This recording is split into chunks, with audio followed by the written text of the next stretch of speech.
Friends, welcome back to Mansi study channel.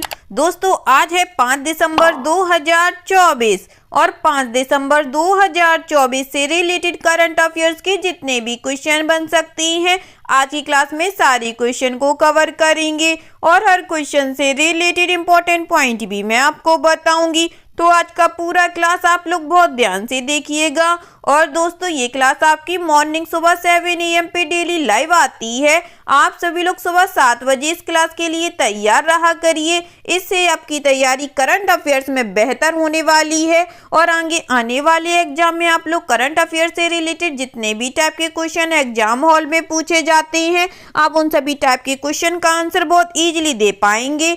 तो चलिए आगे बढ़ते हैं और आज का पहला क्वेश्चन देखते हैं। आज का पहला क्वेश्चन लिखा है फ्रेंड्स, भारतीय सेना और सिंगापुर सशस्त्र बलों के बीच द्विपक्षीय अभ्यास संयुक्त सैन्य अभ्यास अग्नि वॉरियर का कौन सा संस्करण field firing range Deolali Maharashtra में संपन्न हुआ? Which edition of joint military exercise Agni warrior a bilateral exercise between the Indian army and Singapore armed forces concluded at field firing ranges Deolali Maharashtra. First option है 10th, सेकेंड ऑप्शन है 11th, third option है 12th और fourth option है 13th।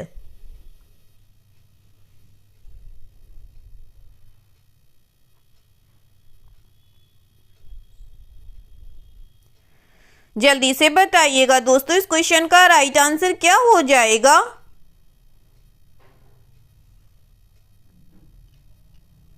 इस question का जो right answer हो जाएगा फ्रेंड्स, वह है हमारा ऑप्शन नंबर डी 13th। चलिए इससे रिलेटेड इंपॉर्टेंट पॉइंटों को पढ़ते हैं।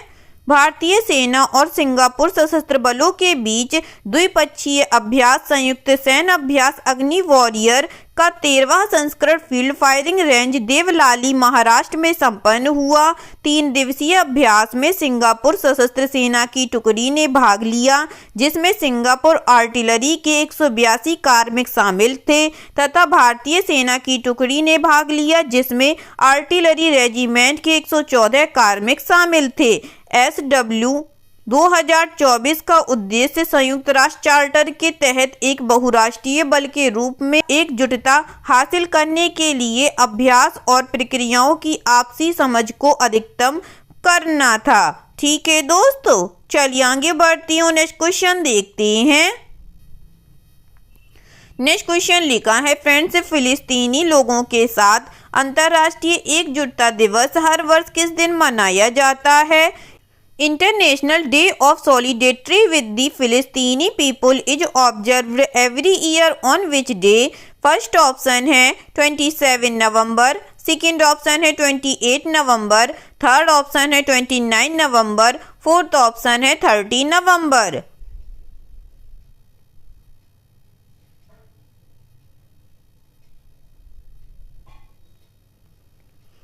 जल्दी से बताइएगा दोस्तों, फिलिस्तीनी लोगों के साथ अंतर्राष्ट्रीय एकजुटता दिवस हर वर्ष किस दिन मनाया जाता है?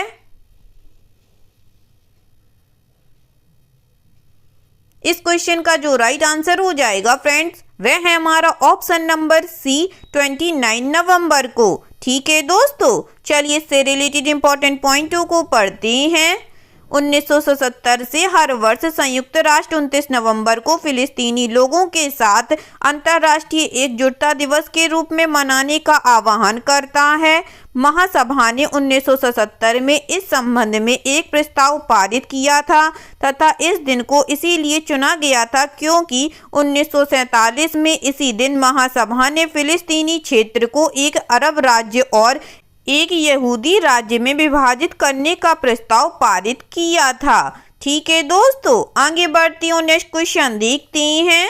नेक्स्ट क्वेश्चन लिखा है फ्रेंड्स, नवंबर 2024 में प्रधानमंत्री नरेंद्र मोदी की अध्यक्षता में आर्थिक मामलों की कैबिनेट समिति ने अरुणाचल प्रदेश के सियोमी जिले में हियो हाइड्रो इलेक्ट्रिक प्रोजेक्ट और टाटो फर्स्ट हाइड्रो इलेक्ट्रिक प्रोजेक्ट नामक 2 जल विद्युत परियोजनाओं के निर्माण के लिए 3,689 करोड़ रुपए के निवेश को मंजूरी दी। दोनों परियोजनाओं को अरुणाचल प्रदेश सरकार और किस कंपनी के बीच एक संयुक्त उद्यम के माध्यम से क्रियान्वित किया जाएगा? In November 2024, the Cabinet Committee on Economic Affairs, headed by Prime Minister Narendra Modi, approved an investment of 3,689 crore rupee for the construction of 2 hydropower projects, namely Hugh Hydroelectric Project and Tata Hydroelectric Projects in Siomi District of Arunachal Pradesh. Both the projects will be implemented through a joint venture between the Arunachal Pradesh government and which company? First option है national mineral development corporation, second option है THDC India limited, third option है north eastern electric power corporation limited, fourth option है NTPC limited.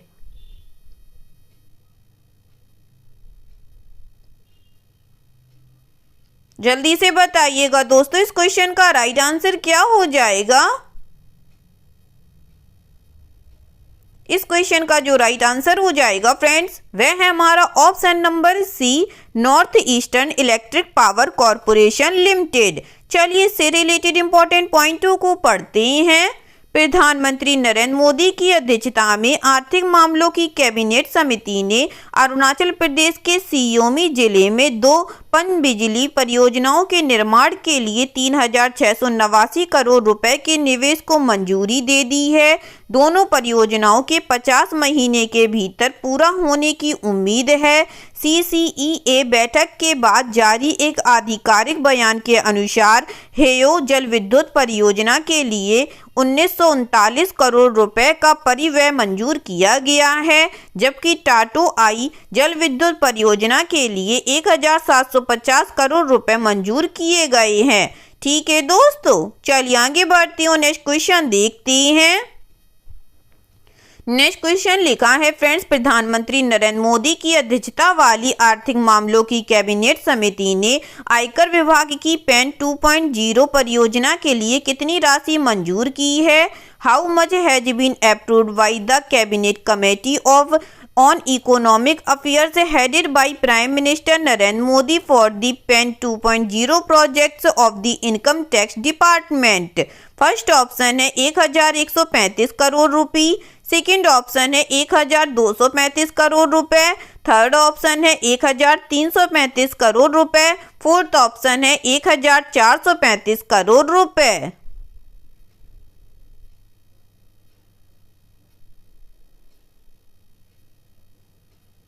जल्दी से बताइएगा दोस्तों, प्रधानमंत्री नरेंद्र मोदी की अध्यक्षता वाली आर्थिक मामलों की कैबिनेट समिति ने आयकर विभाग की PAN 2.0 परियोजना के लिए कितनी राशि मंजूर की है? इस क्वेश्चन का जो राइट आंसर हो जाएगा फ्रेंड्स, वह है हमारा ऑप्शन नंबर डी, 1,435 करोड़ रुपए। ठीक है दोस्तों, चलिए आगे बढ़ते हैं और इससे रिलेटेड इंपॉर्टेंट पॉइंटों को पढ़ते हैं। प्रधानमंत्री नरेंद्र मोदी की अध्यक्षता में आर्थिक मामलों की मंत्रिमंडलीय समिति ने 1,435 करोड़ रुपए के वित्तीय परिव्यय के साथ आयकर विभाग की PAN 2.0 परियोजना को अपनी मंजूरी दे दी है। वर्तमान में लगभग 78 करोड़ PAN जारी किए जा चुके हैं, जिनमें से 98% व्यक्तिगत व्यक्तियों को जारी किए गए हैं। ठीक है दोस्तों, आगे बढ़ते हैं, नेक्स्ट क्वेश्चन देखते हैं। नेक्स्ट क्वेश्चन लिखा है फ्रेंड्स, नवंबर 2024 में बिहार, झारखंड, उड़ीसा और पश्चिम बंगाल के 8 क्षेत्रीय ग्रामीण बैंकों की बैठक उनके प्रदर्शन की समीक्षा के लिए कहां आयोजित की गई? Where were the 8 regional rural banks of Bihar, Jharkhand, Odisha and West Bengal meetings held in November 2024 to review their performance? First option है बिहार, सेकंड ऑप्शन है झारखंड, थर्ड ऑप्शन है उड़ीसा, फोर्थ ऑप्शन है वेस्ट बंगाल।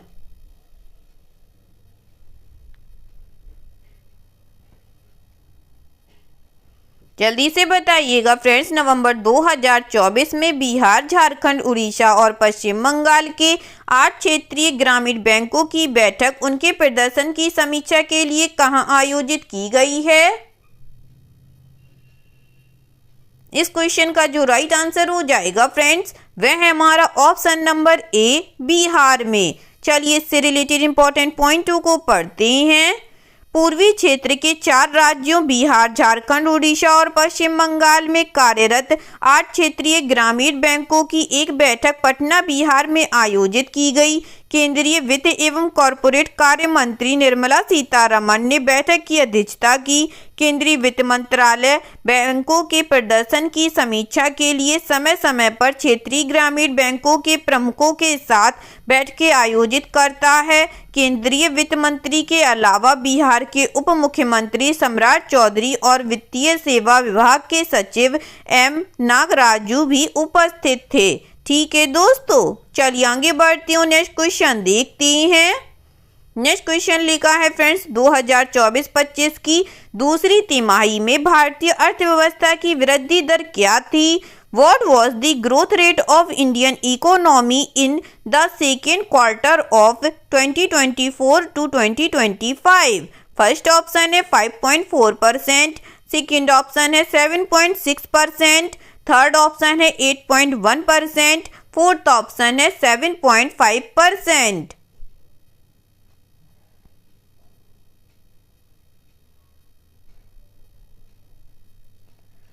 जल्दी से बताइएगा दोस्तों, 2024-25 की दूसरी तिमाही में भारतीय अर्थव्यवस्था की वृद्धि दर क्या थी? इस क्वेश्चन का जो राइट आंसर हो जाएगा फ्रेंड्स, वह है हमारा ऑप्शन नंबर ए, 5.4%। चलिए इससे रिलेटेड इंपॉर्टेंट पॉइंटों को पढ़ते हैं। सांख्यिकी और कार्यक्रम कार्यान्वयन मंत्रालय के राष्ट्रीय सांख्यिकी कार्यालय के अनुसार भारतीय वास्तविक सकल घरेलू उत्पाद जीडीपी की वृद्धि दर 2024 की जुलाई सितंबर तिमाही में घटकर 5.4% रह गई, जबकि 2023 की जुलाई सितंबर तिमाही की वृद्धि दर 8.1% थी। भारतीय अर्थव्यवस्था की दूसरी तिमाही की वृद्धि दर भारतीय रिजर्व बैंक के 7% के पूर्वानुमान से कम रही। खनन एवं उत्खनन क्षेत्र एकमात्र ऐसा क्षेत्र था जिसमें 0.1% की नकारात्मक वृद्धि दर्ज की गई। ठीक है दोस्तों, चलिए आगे बढ़ती हूँ, नेक्स्ट क्वेश्चन देखते हैं। नेक्स्ट क्वेश्चन लिखा है फ्रेंड्स, किस संगठन ने देश में बागवानी फसल उत्पादकता बढ़ाने के लिए भारत सरकार को $98 मिलियन का ऋण स्वीकृत किया है?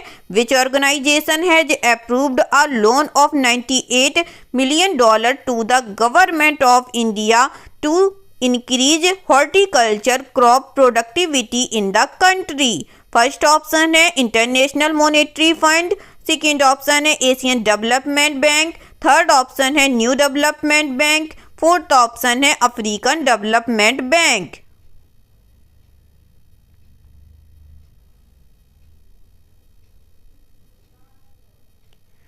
बताइएगा दोस्तों, किस संगठन ने देश में बागवानी फसल उत्पादकता बढ़ाने के लिए भारत सरकार को $98 मिलियन का ऋण स्वीकृत किया है? इस क्वेश्चन का जो राइट आंसर हो जाएगा फ्रेंड्स, वह है हमारा option number B, Asian development Bank. चलिए इससे रिलेटेड इंपॉर्टेंट पॉइंटों को पढ़ते हैं। भारत और एशियाई विकास बैंक ने देश में बागवानी फसल उत्पादकता बढ़ाने के लिए $98 मिलियन के ऋण समझौते पर हस्ताक्षर किए हैं। इस वित्त पोषण से रोग मुक्त रोपण सामग्री प्रणालियों की स्थापना, फसल की पैदावार, गुणवत्ता और जलवायु परिवर्तन के प्रति लचीलापन को बढ़ावा मिलेगा। ऋण राशि का उपयोग बादाम, सेब, एवोकाडो, बेरी, नींबू, अंगूर, अमरूद, लीची, आम, अनार और अखरोट जैसी फसलों के लिए किया जाएगा। सरकार रोग मुक्त, आधार मुक्त सामग्रियों को बनाए रखने के लिए समर्पित स्वच्छ पौध केंद्रों की स्थापना करेगी, जिन्हें बाद में मान्यता प्राप्त नर्सरियां प्रचारित करेंगी। ठीक है दोस्तों, चलिए आगे बढ़ती हूँ, नेक्स्ट क्वेश्चन देखते हैं। नेक्स्ट क्वेश्चन लिखा है फ्रेंड्स, रासायनिक युद्ध के सभी पीड़ितों की स्मृति दिवस प्रतिवर्ष किस दिन मनाया जाता है? The day of remembrance for all victims of chemical warfare is observed annually on which day? First option है 27 नवंबर को, सेकेंड ऑप्शन है 28 नवंबर को, थर्ड ऑप्शन है 29 नवंबर को, फोर्थ ऑप्शन है 30 नवंबर को।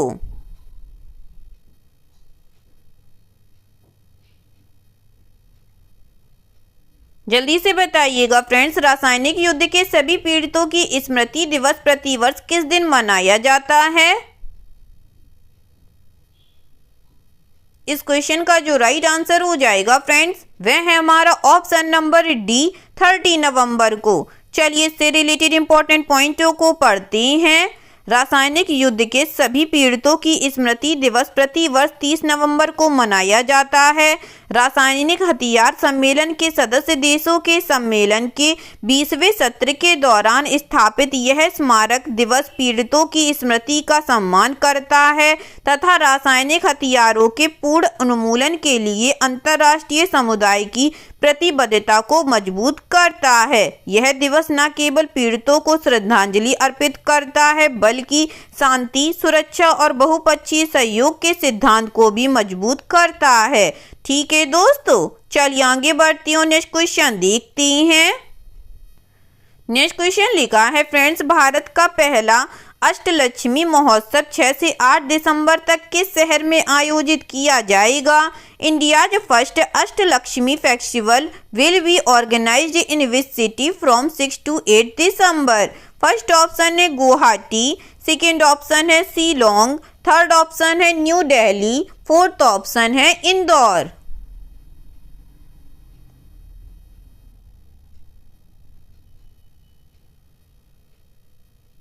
बताइएगा फ्रेंड्स, भारत का पहला अष्टलक्ष्मी महोत्सव 6 से 8 दिसंबर तक किस शहर में आयोजित किया जाएगा?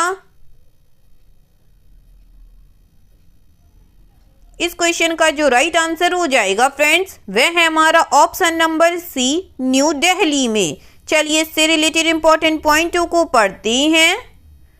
पूर्वोत्तर क्षेत्र को देश का विकास इंजन बनाने के केंद्र सरकार के दृष्टिकोण के तहत भारत सरकार ने 6 से 8 दिसंबर 2024 तक नई दिल्ली में अष्टलक्ष्मी महोत्सव आयोजित करने का निर्णय लिया है। केंद्रीय पूर्वोत्तर क्षेत्र विकास मंत्री ज्योतिरादित्य सिंधिया ने नई दिल्ली में इसकी घोषणा की। यह महोत्सव भारत के 8 पूर्वोत्तर राज्यों पर केंद्रित होगा। पूर्वोत्तर राज्यों की 8 राज्य सरकारें पहले अष्टलक्ष्मी महोत्सव में सहयोग करेंगी और इसमें भाग लेंगी। ठीक है दोस्तों, चलिए आगे बढ़ते हैं, नेक्स्ट क्वेश्चन देखते हैं। आज का लास्ट क्वेश्चन लिखा है फ्रेंड्स, पुलिस महानिदेशकों अथवा महानिरीक्षकों के 59वें अखिल भारतीय सम्मेलन की मेजबानी किस शहर ने की? Which city hosted the 59th all India conference of director generals oblique inspector generals of police? First option है गुवाहाटी, सेकेंड ऑप्शन है भुवनेश्वर, थर्ड ऑप्शन है न्यू दिल्ली, फोर्थ ऑप्शन है जयपुर।